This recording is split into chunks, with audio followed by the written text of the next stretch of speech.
Alright guys, we actually finished the 2-valve, and this video is to show you running, but instead of starting with the good stuff like we should, we're gonna start with the bad, the very bad. So we got the car running and the heater core was leaking profusely out of the firewall. Now the battery's about to die, so I'm gonna have to restart.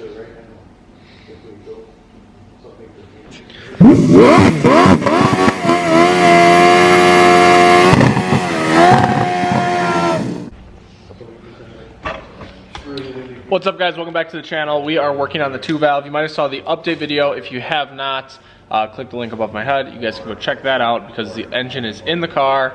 In that video we were putting it in. Now we're in the car and you might notice that something's missing.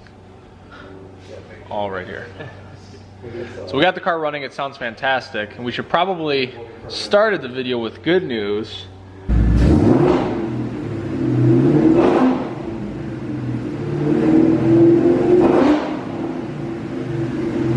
But we just dove right in today. I should say Dan dove right in today. He's been working on getting this dash out all morning. And the dash is removed. So we're taking this opportunity to, once again, politely, ask y'all to stop wiring shit into your cars. Please. And if you do it to your own car, don't do it to somebody else's because you did it successfully. Let's give you a couple examples here. So this, yeah. Unless you do it, you know, decently. But everybody thinks they do it decently, and then we end up having to cut it all out, redoing it all. So this simple heater core job turned into an hour of tracing which wire goes where. With this mess here, oh, had some aftermarket gauges, which they will go back in. Here they are laying on the ground.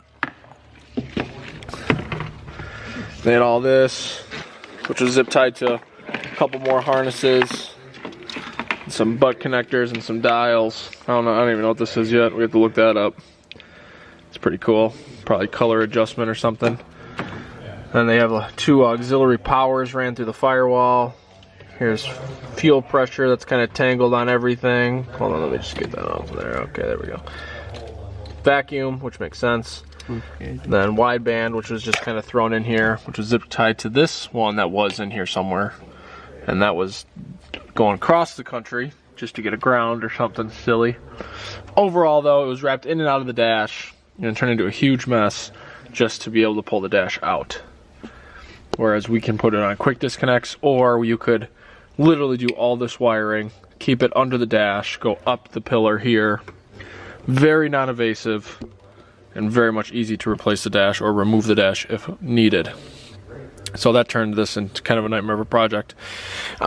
Then we got also this zip tie mod. That's for all the horsepowers right there. Make sure you always put a couple zip ties on your throttle pedal. Oh, one came off already. Let's see if we can get this other one off. I'll have to clip that one. So anyway, that's the project now. I think we might be able to get, I think we can get the heater core out without taking the box out, no? Doesn't look like it, but we'll take another look. That's what I seen on the YouTube-y. But anyway, that's what's next. We have the heater core coming. That'll be here in a couple hours. So hopefully we'll have this car back together today and have a running, non-leaking 2-valve to share with you guys here in a little bit. Any other tips and tricks you learned while doing this, Dan? Nope, should have been nice and easy, but... Make sure you have a full stomach so you don't get hangry. Yeah, there you go. Because you will get aggravated. Yes, we usually laugh at the situation. Whichever you feel is necessary to help you get through this time. Yeah. Alright guys, we are working on getting the heater core back in. It is loose in the car and you kind of like pull it down enough to get the cover off. Dan did all that. Now we're fighting to get it back together. New core's in here. Dan's got it where it broke. Like right up in this. Oh, nice. I noticed that on the new one it has like a ton of sealant around that area. So somebody wiggled and jiggled it. Laura's here, causing a ruckus. So anyway, we're tightening this back up, start putting it back together. Here we go. Well, she's all back together, and it was a long project, but gonna be very satisfied, I'm sure, with the outcome of it. But definitely needed some wire tucking a little bit, rerunning. Finally got the heater core and everything all back and buttoned up. But geesh, heater core project was a bitch, that's for sure. But everything looks good. I always got the gauges back. Rewired them a little bit, make it nice and tucked up in there. Run the lines nice. Don't even see them anywhere except for obviously in that very corner, which you'll never really see. I'm gonna cut apart the fuse cover, make it look nice and fresh up in there too. But geez, couldn't be happier with getting everything back together. Took a little bit of time, but we were able to do it with the AC box still in the car. We didn't want to pull back because then we'd have to recharge the AC, and that was not something we wanted to do. Got to flip that around still. Harness bar's on backwards. It needs to completely go and back on. Because these bars are actually supposed to go down to this location down here. But we'll get that going and she'll be all good to go. A little bit of fun over there. Nice GT500. So, it's all back together, but yeah, we were told that it might have a heater core leak, and oh, did she? That is for sure. Made a mess on the shop floor, of course, moving it from the lift to here. Obviously cleaned it up then, but look at that. Nice and easy access, huh? No. You gotta get at the bolt like way down in there too to even start to pull the heater box out to get to the heater core. But then we gotta put the lines back on it and start her up. First time you guys will be able to hear. Sounds pretty good. But we also found out something else, that the intercooler pump is not functioning as it should. So we are led to believe that that might be the cause of the engine failure in the beginning. IAT shot through the roof and they didn't know, or something along the lines. They were getting on it, getting after it, and yeah, she wasn't pumping any coolant through the blower and just heat everything up, and she don't like that, detonate a little bit, and obviously you saw the aftermath of that. And she's back together. Seats are in it, vacuumed. Just gotta put the floor panels back in, or sheesh, floor panels, floor mats.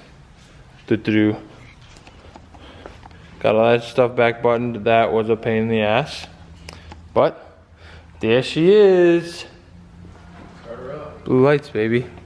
Gotta love it. Still have to fix that, but that's okay. So I guess now we'll start her up for you, as Nicholas would like me to do.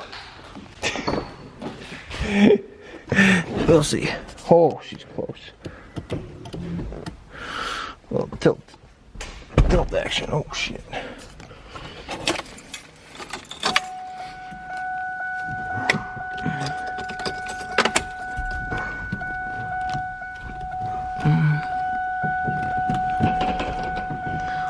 Okay.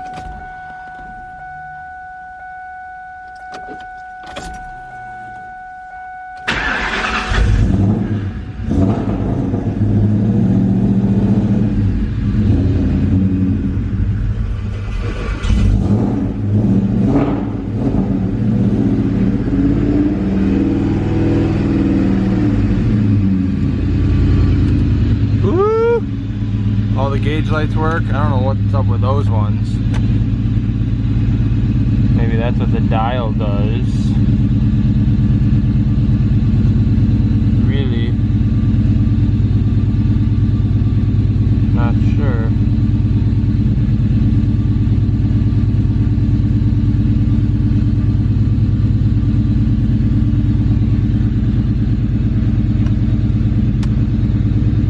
But everything's all working. Love to see it.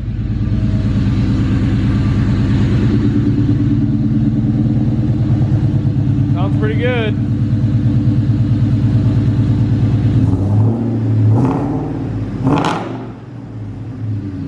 She's a little fat, especially when she's cold.